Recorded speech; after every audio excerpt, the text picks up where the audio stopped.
Good morning, everybody.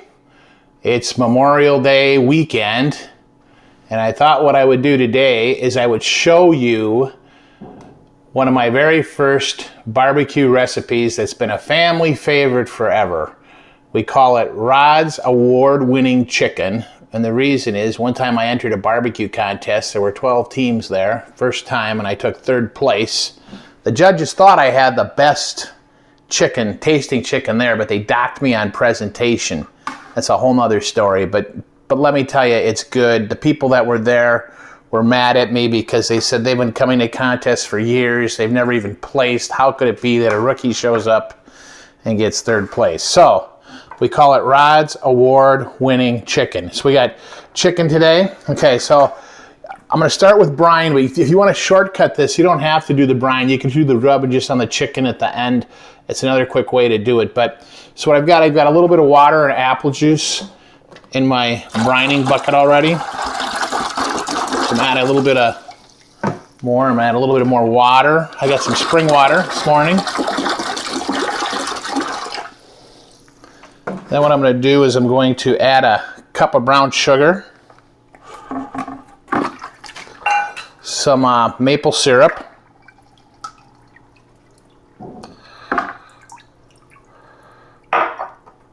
and a cup of sugar.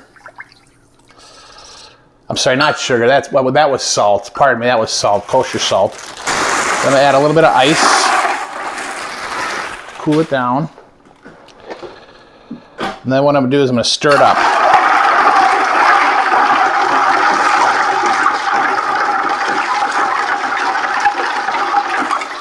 So I want to stir it till it gets good mixed. And then in a minute, what I'm going to do is I'm going to drop the chicken in, and I'm going to take it out to the fridge. I'm going to let it sit for 6 to 8 hours. And then I'm going to come back and I'm going to throw it on the smoker after I rub it, and I'll show you just how this beautiful chicken turns out. Alrighty, so this morning we put the chicken into the brine, and I pulled it off. I dried it out, and I'm letting it set up a little bit. But that brine, it's a maple syrup, apple cider, salt, and brown sugar, and you get just that nice brown tinge color to the chicken.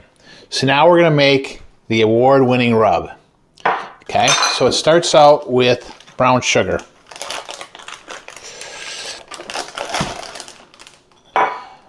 Then it's got onion powder, garlic powder, of course, one of my favorites, paprika, cumin, and then kosher salt. And I try to buy my ingredients in a little bit bigger quantities. It's way more effective if you can buy them that way. Otherwise, you can spend a small fortune in spices. So we'll mix this up a little bit.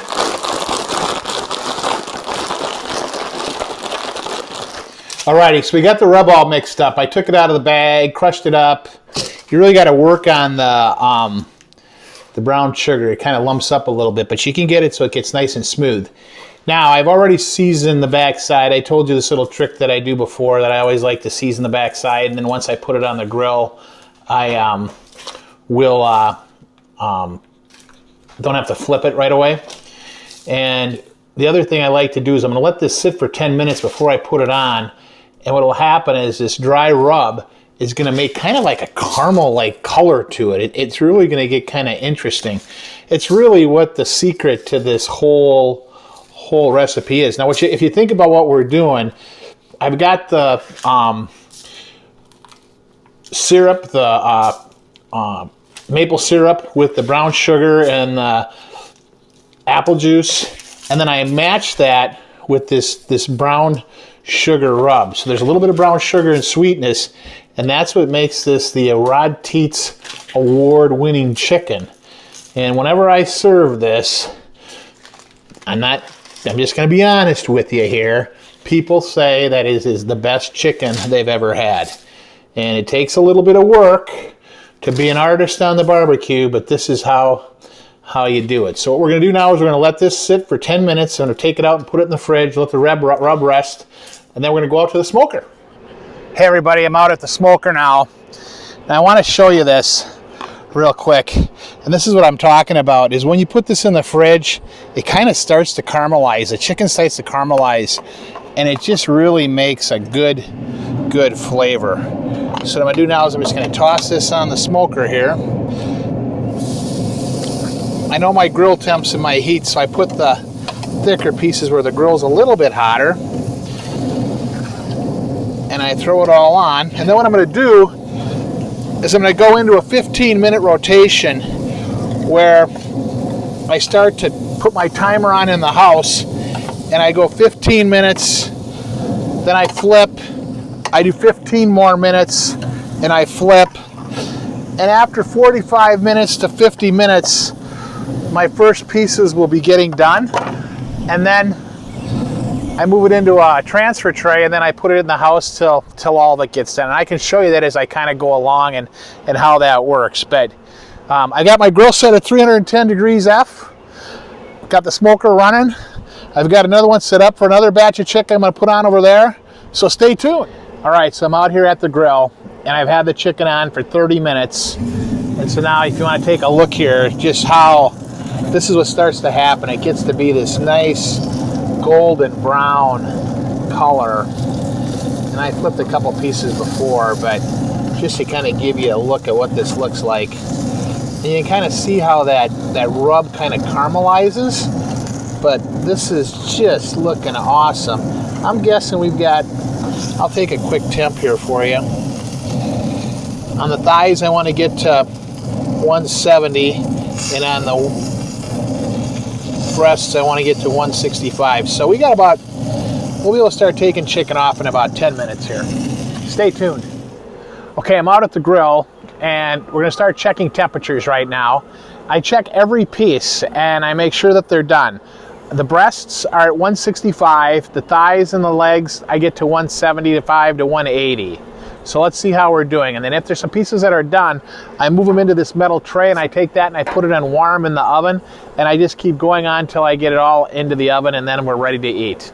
So let's see how we're doing. So here I have a thigh, and we're getting close. Here I have a leg.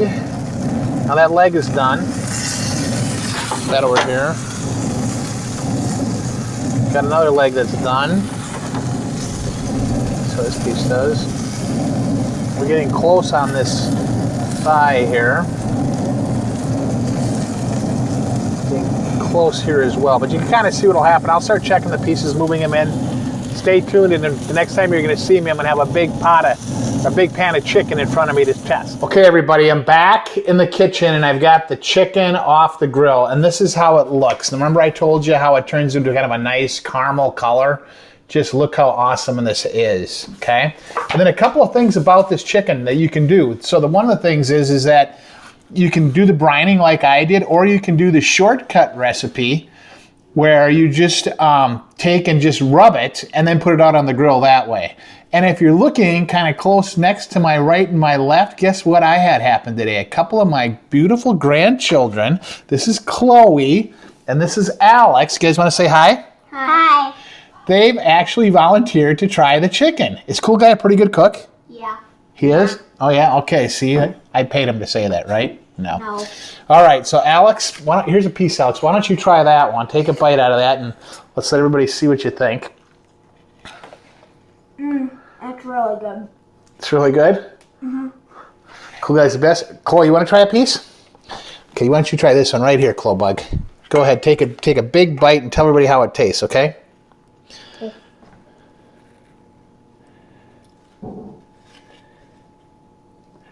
It's burning. It's burning? It's hot? Can you get a bite out?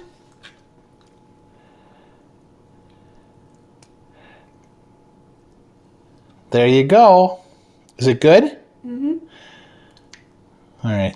Well, if you want to see this recipe, you want the official Rod Tietz award-winning chicken, just send me an email to rodteets@gmail.com.